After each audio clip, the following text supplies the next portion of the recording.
आम्ही त्यांची आज आरोग्य तपासणी केलेली आहे. सध्या त्यांची कंडिशन स्टेबल आहे. सध्या तरी त्यांना काही कंप्लेंट नाहीत, म्हणजे काही त्रास आहे असं त्यांनी काही सांगितलेलं नाही आहे.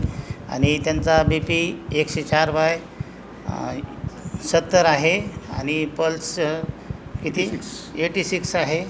आणि बाकीचं त्यात सध्या तरी त्यांना काही कंप्लेंट नाहीत.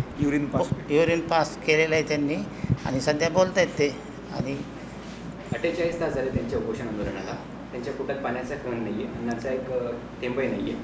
मग अशा परिस्थितीत त्यांची प्रकृती ढासळण्याची शक्यता आहे. ढासळण्याची शक्यता आहे ना, कारण कसं आहे त्यांनी काहीतरी घ्यायला पाहिजे पण ते नकार देत आहेत. IV फ्लुइड्स म्हणा किंवा ORS किंवा बाकी आणि त्यांच्या रक्ताची तपासणी वगैरे करणं गरजेचं आहे.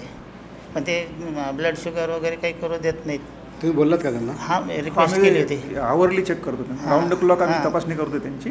त्यांना विचारतो टेस्टला वगैरे नकार दिला. शुगर टेस्टचं आम्ही त्यांना परमिशन मागितली पण ते नकार दिले त्यांनी. काल पण आम्ही रिक्वेस्ट केली होती, परवा पण केली होती. आज परत रिक्वेस्ट केली की सॅम्पल वगैरे घेऊ द्या, ब्लड सॅम्पल. त्यामध्ये नेमकं काय होतं आहे, काय शरीरात काय बदल होत आहेत ते लक्षात येऊन जाईल.